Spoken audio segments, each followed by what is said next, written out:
పల్నాడు జిల్లా గురజాలలోని చల్లకుంట్ల గార్డెన్స్లో జేహో బీసీ కార్యక్రమం నిర్వహించారు. ఈ కార్యక్రమానికి ముఖ్య అతిథిగా గురజాల మాజీ శాసనసభ్యులు ఎరపతినేని శ్రీనివాసరావు హాజరయ్యారు. ముందుగా మహాత్మా జ్యోతిరావు పూలే, ఎన్టీఆర్ విగ్రహాలకు ఎరపతినేని పూలమాలలు వేసి నివాళులర్పించారు.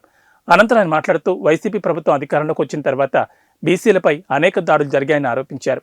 అంతేకాకుండా తప్పుడు కేసులు పెట్టి చిత్రహింసలు గురి చేస్తారన్నారు. అధికారం ఉందని వైసీపీ నాయకులు అడ్డగోలుగా వ్యవహరిస్తున్నారన్న ఆయన తగిన మూల్యం చెల్లించుకోవాల్సి వస్తుందని హెచ్చరించారు. రాష్ట్రంలో అనేక మంది బీసీ నాయకుల్ని, పార్టీ నాయకుల్ని కేసులు పెట్టి జైలుకు పంపించి సాక్షాత్తు మన అధినేత చంద్రబాబు నాయుడు గారితో సహా మరి 53 రోజులు జైల్లో పెట్టి ఈరోజు ఒక సైకో ముఖ్యమంత్రి ఏ విధంగా జగన్మోహన్ రెడ్డి ఈరోజు పరిపాలన చేశాడో మనందరం కూడా చూసాం. అందుకే ఈరోజు ప్రత్యర్థి పార్టీల ఓట్లు చేయకుండా చంద్రబాబు నాయుడు గారు, పవన్ కళ్యాణ్ గారు ఇద్దరు కూడా నిర్ణయం తీసుకుని రాబోయే ఎన్నికల్లో రెండో పార్టీలు కూడా కలిసి పోటీ చేసి ఈ 4 సంవత్సరాల 9 నెలలు చెత్త పరిపాలన చేసిన ఈ చెత్త సైకో ముఖ్యమంత్రిని ఇంటికి పంపించడానికి ఈరోజు ఆంధ్రప్రదేశ్ ప్రజానీకం సిద్ధంగా ఉన్నారు. అందుకే రెండో పార్టీల కలయిక ఈరోజు కృష్ణార్జున లాగా ఇద్దరు నాయకులు కూడా పనిచేయబోతా ఉన్నారు. రాబోయే ఎన్నికల్లోని సంగతి మీ అందరికీ తెలియజేస్తా ఉన్నాను.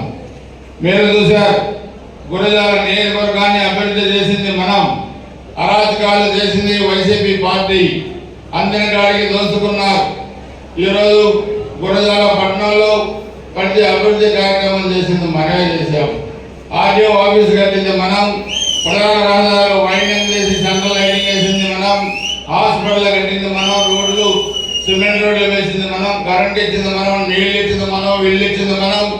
దైవ అమరలింగేశ్వర స్వామి గుడికి ఆ రోజు పుష్కర ఘాట్లు కట్టింది మనం, తారోడ్లు వేసింది మనం, నీళ్లు ఇచ్చింది మనం.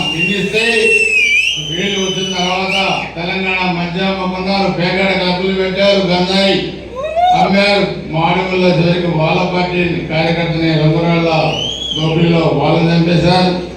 11 మంది ఎస్సీ, ఎస్టీ, బీసీ, మైనార్టీ నాయకుల్ని ఈ నియోజకవర్గంలో చంపారు. 2019 ఎన్నికల తర్వాత కాసు మహేశ్వరి ఎమ్మెల్యేగా వచ్చిన తర్వాత 8 మంది పిల్లలు అక్రమమైన ముందులో పడి చనిపోయారు. ఇక్కడ కూడా మనం చూస్తే దోమతోటి విక్రమ్, ఒక దళిత యువకుడిని కూడా ఆ రోజు హైదరాబాద్లో ఉండి ఆ రోజు సిఐ దుర్గాప్రసాద్ పిలిపించి రోజు కొట్టి ఇంటికి పంపిస్తే నరికి చంపారు. అనేక మంది కార్యకర్తలు ఈరోజు గాయపడ్డారు. దాంట్లో ఎక్కువ బీసీ, ఎస్సీ, ఎస్టీ, మైనార్టీ, కాపు నాయకులు ఉన్నారు.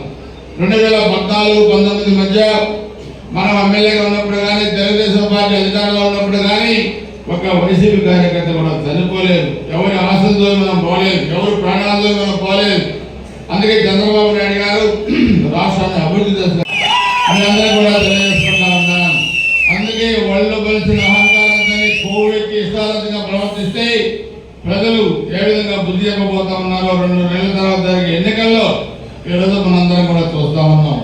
అందుకే ప్రజలు ఇచ్చిన అధికారాన్ని సక్రమంగా ఉపయోగించుకొని ప్రజాస్వామ్య పద్ధతుల్లో అధికారం చేపడితే ప్రజాస్వామ్యం బతుకుద్ది, రాష్ట్రంలో అభివృద్ధి కార్యక్రమాలు జరుగుతాయి, బడుగు బలహీన పేద వర్గాలు బతుకుతారు. తప్పితే రాష్ట్రాన్ని 4 నాయకులకు అప్పచెప్పి 4 ముక్కలు చేసి అడ్డగోలుగా దోపిడీ చేస్తే ప్రజలు సహించడానికి సిద్ధంగా లేరన్న సంగతి కూడా ఈరోజు మనందరం కూడా గుర్తుపెట్టుకోవాల్సిన అవసరం ఉంది.